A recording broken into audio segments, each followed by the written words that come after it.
Joe Rogan back in the news again by just talking the truth. There's very similar things that we talk about here, and that is some of the curriculum with their kids' school. He's got a 9-year-old, and he came back and he was talking about why the 9-year-old is being told that basically she was born a racist because she's white and has to declare her sexuality because she's 9. Really? So Joe Rogan was just talking about how woke his daughter's school is, which is very similar conversations that you're probably having and that we have daily. Listen. When the whole George Floyd thing happened, one of the schools that my kids were going to back in California released this email saying that it's not enough to not be racist. You now must be anti-racist. These kids are not even remotely racist. Like, they have all sorts of different kinds of friends. I've never heard them discuss it once. It's just, I like this person and she's nice to me and we like to play together and we both like the same things. And so to tell a 9-year-old that you have to be anti-racist, well, then they're going to go looking for racism and they're going to go looking to confront it. Yeah. But I don't know if it's power. It's an ideology that captures people. And I think the roots of it, in their mind, is good. That is, you're going to stomp out racism.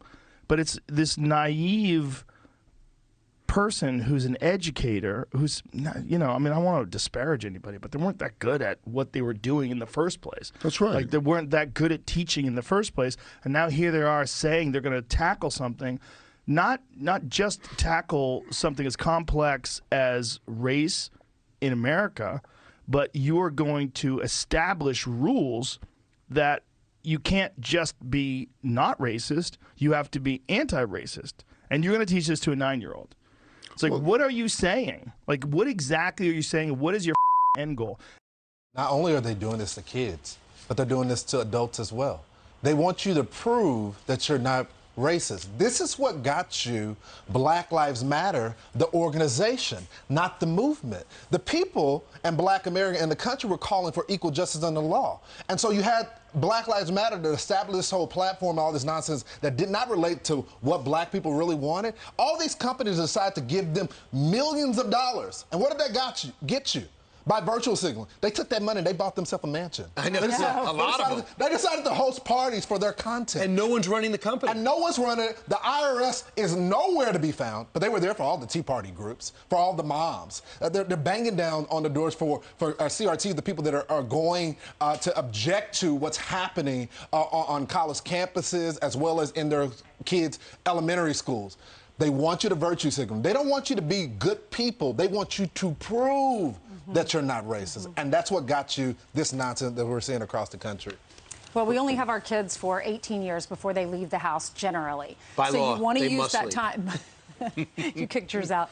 But, I mean, now that I'm raising a child, I want her to learn. I'm old school. I want her to go to school and learn what's in all the subjects. I don't want her to be taught all about this. Let me teach that at home. If you're a parent and you want to teach that to your child, you can, but just do it at home.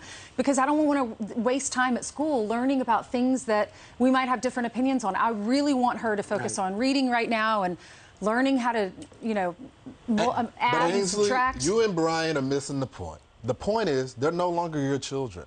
I know, right? It is they know better. The community's children. It is the teachers' children. Right. And you can get some say, but since they spend 8 hours with them each day, they want to control the conversation because you guys don't know what you're talking about. Because Texas and Ohio are now doing what Governor DeSantis is doing, have a version of the prohibiting gender talk, sex talk on kindergartners K through 3rd grade.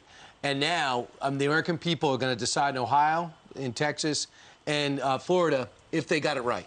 Don't fall prey to people say it's the Don't Say Gay bill. Nothing about Don't Say Gay is in this bill. It's just about keeping it to the subjects and the curriculum and not having these kids talk about their sexuality when they should be playing blocks. And even Republicans are fine. I find it despicable. The Maryland governor went out there and commented on this on ABC. Governor Hogan. Hogan, who wants to pander to the left at every opportunity that he gets, didn't even read the bill and attack Ron DeSantis.